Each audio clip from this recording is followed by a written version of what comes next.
Hello and welcome to the Huddle. Liam Santamaria back with you, and round 10 of the NBL in the books. A couple of wild games to finish off that round. Monday night, Corey Webster, the game winner for the Wildcats. Sunday afternoon, the Jack Jumpers came storming back to beat the Sydney Kings. And the man who hit the sealer and was massive in the fourth quarter and is entering MVP conversations, Milton Doyle, is on the show today. So sit back, relax. Up next, Milton Doyle.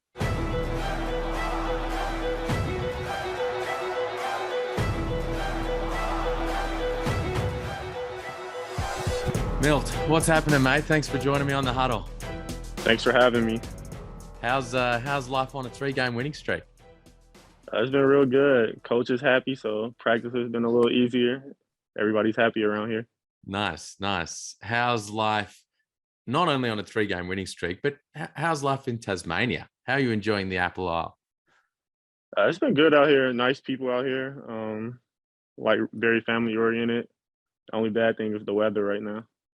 Oh, all kinds of rain? Yeah, rain, windy. Yeah, that's what we got in Melbourne. I literally am looking out to just pouring rain and cold here in Melbourne. So I feel you. Okay, so 3-game winning streak is good. Life in Tasmania is good, except for the weather. How are you enjoying life in the NBL? Because just quietly, the NBL at the moment is falling head over heels in love with you. How are you enjoying being a part of the league? I'm having fun here. Getting back to just having fun with basketball. In Europe, it's a little different, not as freely played. So being here, getting back to being myself and playing my game. Is that more about the style or speaking English with all your teammates, the culture? What do you think that is all about? A little bit of everything, but I think the style of play is just a little different. Here, I think it's more Americanized and kind of catered towards the NBA and G League, because you guys have a lot of good players here that go over there and play well in the NBA. So I think that just that style of play here. That's interesting. I was having a conversation with with a potential next star the other day, and I was describing the style of the league, and I was saying that it kind of sits between, in this space that's kind of between what you would experience in Europe and what you might experience in the NBA or in America in the high school system, where in Europe it's so heavily structured, so kind of slow and very much in the half court bump and grind, which is kind of what Tassie do in the NBL, but we'll get to that. Whereas in the NBA and in the States, right, in the high school scene, it's very much kind of up and down, free-flowing, individual. But here it's a little bit of a hybrid of those two. Is that how you would explain it? Yeah, when people ask me, I kind of explain it as being a little bit of the NBA and a mixture of college basketball. So mixing those two styles. And what is it that you're finding is working for you in this style compared to what you experienced in Italy and Turkey the last couple of years? It's not, I guess, position heavy. Everybody plays freely. Everybody's able to move the ball, share the ball. You get a lot of opportunities to score no matter where you're at on the court. As far as Europe, you're kind of stuck in your position. You do the same things all the time. Your role is your role. You don't really go outside of it. But here, you have a role, but you have the freedom to play through it and do more. Not everybody has that freedom. You've got that freedom because you've got that skill set. But you're right. And certainly we from the outside, we get that impression from the Jack Jumpers. You guys don't actually care who scores the ball. The ball moves. As I'm sure Scott talks about, to give the ball some energy. When the ball moves and everybody moves and we play for each other, it's going to go to the right person at the right time. Yeah, it makes it easier. It makes it fun when everybody's touching the ball, getting a chance to score, and it doesn't matter who's scoring. Anybody could get hot at any time, so it makes it fun to play. You actually enjoy playing the game. Well, a couple of you guys got hot at a really important time on Sunday. Let's talk about that win. You and Jack McVeigh, especially at the offensive end, but as a group, really awesome win. And it's the third in a row where you guys in crunch time have really executed well. But take us back to three-quarter time of that game on Sunday, because the last couple of 3 minutes, they went small. Xavier Cooks at the 5. He was handling the rock. They were pushing the tempo. All of a sudden, you're down 12 and you're in that huddle with Coach Roth at 3/4 time. What took place there in that conversation? I think it was just the same conversations we had all game. We didn't change what we were doing. We stuck to the game plan, and everybody stayed consistent. And we end up just making plays down the stretch, just locked in a little more on defense, and we got the same looks on offense. We just end up making more shots in the fourth. When I'm calling your games, I always talk about it, especially against a team like Sydney. It's a battle for the tempo. You know, they're Yeah. first in pace, you're last in pace. Who can get control of that? And that stretch at the end of the third, they had control of the tempo.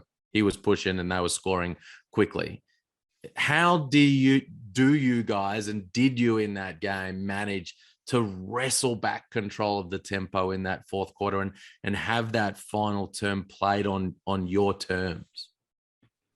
I think we just slowed them down, like you said, and kind of played a little bit of full court press, picked up higher, tried to keep the ball out of Derek Walton's hands and make other people make plays because they're heavy relying on him. So denying him a little bit and making other people do things that they're not used to doing. You spoke, I'm not sure who you were talking to post game, but you talked about using the system, but getting more comfortable in the system and learning how to get to your spots. What would you describe as your spots on the floor? I would love like open corner threes, but I don't usually get those. So just getting anywhere around the free throw area in the paint where I could just shoot my little touch shot or a little pull up jump shot where I'm comfortable. So that's interesting because in the modern game, a lot of people frown on that mid-range game, that pull-up game. They say, hey, shoot threes or get to the rim and get free throws, whereas you are killing in that range. Now, you also can do a whole bunch of other things. You can get to the cup, you hit the step-back triple that iced the game, but that pull-up game at the free throw line, that area, that what do you think about that modern view of the game compared to your experience of kicking butt in that area? I mean, I believe in like what they say with the percentages because playing in the G League is the same thing that we were taught. And when you look at the percentages of the game, most people don't make it, and even if they do, it's a tough shot. So I believe in that. But if you play against a player that's consistently making it, it breaks that open. So it just depends on who you are and how good of the person like is in that situation. Some people love getting to that spot. Like you look at a guy like in the league, DeMar DeRozan, the percentages doesn't matter because that's the shot he's going to take all day, every day. He's going to make it. And it feels like Scott Roth also talks about like, he said, I'm not a super smart guy, he says, which is hilarious. He is, but he likes to run that line and say, I don't really coach by the numbers. The analytics and the like. He said, I'm an old school coach. Maybe that just kind of works for you, that he has that mentality where, hey, listen, move the ball, execute, take good shots, get to your spots and shoot it where you're comfortable. Yeah, I think it's just a part of the game also when you look at the percentages. Like teams like Sydney, they sit in the paint. They sit those big guys in the paint. So you're not going to get layups over those guys. So the better shot is to just take the little pull-up. It's better than trying to finish over Cooks full speed under the rim. So it's just the looks are better also. How are you enjoying having Will Magnay in the group? And how does he make life easier for you in those actions? He's out there setting good screens for me, cleaning these guys up and just getting me open downhill. Then his rim presence is a must, so they have to make a decision whether they're going to stop me or let him catch lob dunks. So I love having him back and being on the court. Was it his pick on that final play on Sean Bruce? Yes. Yeah. Hey, you need to know who's screening for you, man. You got to give it's usually him. It's usually him or JB. So those guys set good screens and it makes my life way easier. It was a great screen, actually. I went back and watched how you just hesitated for a moment, like you just paused for a second, which gave him the time to just change the angle slightly. Got good contact, and that's why you had him, like scrambling, and you're able to get him chasing. Yeah, he's doing his job, and I'm just got to make the shots and reward him that way. Now, it wasn't just in that game that you're making shots. Like, you're in a rich reign of form. In fact, nobody in the league is as hot as you are right now. Maybe Bryce Cotton, who's been doing it year after year in this competition. He had 32. Now he's just had 29. He's always hot. All right. Well, hey, you know what? Before we talk about you, let's talk about him. What are your impressions? He's a legend of our league now. What are your impressions of him as a bowler? He's a shot maker. That's just what he does. He makes tough shots. He's able to get to the rim. I like his game. His reputation precedes itself here. Had you heard of him before you got here? Yeah, I followed the league a little bit, so I seen what he was doing before I even came out here. All right. Well, what about you, though, in recent times? So you had the 23 against Melbourne, big time late, 15 of your 23 in the second half. You had the 33 against Brisbane, epic in that fourth quarter. You and the squad. It was all tied up, and then you blew them out of the water in that fourth quarter. And then you had 17 of your 25 on Sunday in that second half. How are you feeling on the floor right now in terms of your rhythm and your confidence? I'm just comfortable playing my game. Finally seeing like how everybody's playing. We got people healthy back playing, so getting a rhythm with these guys. We all know what each other's going to do on the court, and they know what I'm going to do. So just being comfortable. Was it uncomfortable early at the start of the season, or just not as comfortable? Just not as comfortable. You're still learning. New league, new players on your team. You're trying to gel with. Then we had guys going in and out. Even now, we got a couple guys injured now, but just learning spots on the court, learning a new system, and where you're going to get your shots. What's been the key part of that learning for you about the Tassie and Scott's offensive system that you've done over the course of the first half of this season? Just putting the work in. We call it vitamins. Your daily just little things you need to take care of and practice every day. Then in training, we're doing our team shooting and those type of things. So just putting the work in. Hey, we were talking before we got started about the family. You got the family here. Not every import who arrives comes with the family, and it's a big tough choice, a big decision, right? Like, it brings their life and it takes them to another part of the world. But if you don't have them here, like, you're separated, from your partner, your kids, if you've got them, and the like. What was that decision making for you, and how is it for you having your crew here with you? It was a must that they come this year. That was my whole reason in choosing to come to Australia. It's Americanized, and the easiest thing, everybody speaks English, so can't complain about anything, and finding out anything is easy to get around. So it was a must that they can come with me this year, just because last year in Turkey I wasn't in a good spot where I felt comfortable leaving them there while I'm going on the road, just because they wouldn't speak the language and all those other little things. Then the year before was the COVID year where they wouldn't let people travel as much. So it was just a time to be around family and get a little bit of time back that I missed. Did they come and visit you in Turkey? Were they there at all? Yeah, they came out right now during Christmas time for about 2 months, but that was it. And it's a 10-month season, so you miss so much time. And so you spoke about how, like, you weren't real comfortable, like, leaving them and going on the road and whatnot. What was harder in that season in Turkey? The period of time where they weren't there, or the period of time where they were? It was harder when they weren't there, because it's nothing for you really to do. You just go to practice, go home, you eat with whatever teammates you go out with. But once you're at home, you're basically like lonely the rest of the time. So not having anybody around to really just what you're used to take you out of your comfort zone. How old are your kids? You told me before, I forgot. Yeah, 5 and 7. 5 and 7. All right, mine are 9 and 6. Okay. How are they enjoying Australia? Have they've made some friends in Tassie? Yeah, our team has a lot of people on our team have kids. They're different ages. They're a little younger, but we do a lot of family events, so they're enjoying it. And they got to see some kangaroos, so that's the best part for them. Oh, nice. They pat them? Yeah, fed them and everything. Did you? Yeah. Okay. Some people aren't quite Yeah, some people trusting get of scared. kangaroos.